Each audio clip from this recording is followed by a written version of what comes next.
ഇന്ന് എൻ്റെ ആദൂട്ടനെ ഹെയർ കട്ടിന് കൊണ്ടുപോകുന്ന വീഡിയോ ആണ് കേട്ടോ. അവിടെ ഷോപ്പിൽ ചെന്ന ഉടനെ ഒരു കുട്ടി ഉണ്ടായിരുന്നു അവിടെ. ആ കുട്ടിയായിട്ട് പെട്ടെന്ന് കമ്പനിയായി. ഭയങ്കര കളിയും ചിരിയും, അവിടെ ഭയങ്കര ഓട്ടമൊക്കെ ആയിരുന്നു. അതിന് പെട്ടെന്ന് ഹെയർ പെട്ടെന്ന് വളരും. അപ്പോൾ മിക്കപ്പോഴും ജലദോഷവും ചുമയൊക്കെയാണ്.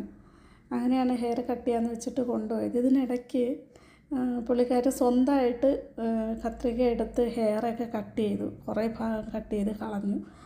അങ്ങനെ എന്തിനാ അങ്ങനെ ചെയ്തതെന്ന് ചോദിച്ചാൽ ഫ്രണ്ട്സ് പറഞ്ഞു ഹെയർ കട്ട് ചെയ്യാൻ പറഞ്ഞു, അതുകൊണ്ട് അത് സ്വന്തമായിട്ട് കട്ട് ചെയ്തെന്നു. അപ്പോൾ അവിടുത്തെ പയ്യൻ നോക്കുകയാണ്. ഹെയർ നോക്കുമ്പോൾ അവിടെ ഇവിടെയൊക്കെ കുറച്ചേ ഉള്ളൂ. ഹെയർ കട്ട് ചെയ്യാൻ വിട്ട സമയത്ത് ഞാൻ അച്ചുവിൻ്റെ അടുത്ത് പറഞ്ഞാണ് വിട്ടത്,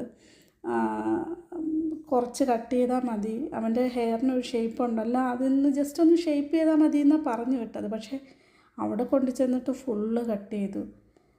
അപ്പം നമുക്ക് ഈ ആദുവിനെ ആ ഒരു ഹെയർ അവനൊരു സ്ഥിരമായിട്ട് വെട്ടുന്ന ഒരു ഇതിൽ നിന്ന് മാറി കണ്ടപ്പോൾ നമുക്ക് ഭയങ്കര വിഷമമായിപ്പോയി വീട്ടിൽ വന്നപ്പോൾ. പ്രത്യേകിച്ചും അവൻ്റെ ചേച്ചിക്കാണ് വിഷമം. കാരണം അവളുടെ ഇഷ്ടത്തിനാണ് ഇപ്പോഴും ഇതേം ഹെയർ കട്ട് ചെയ്യുന്നത് അവന്. അവൾക്കത് കണ്ടപ്പോൾ പെട്ടെന്ന് സങ്കടം വന്നു.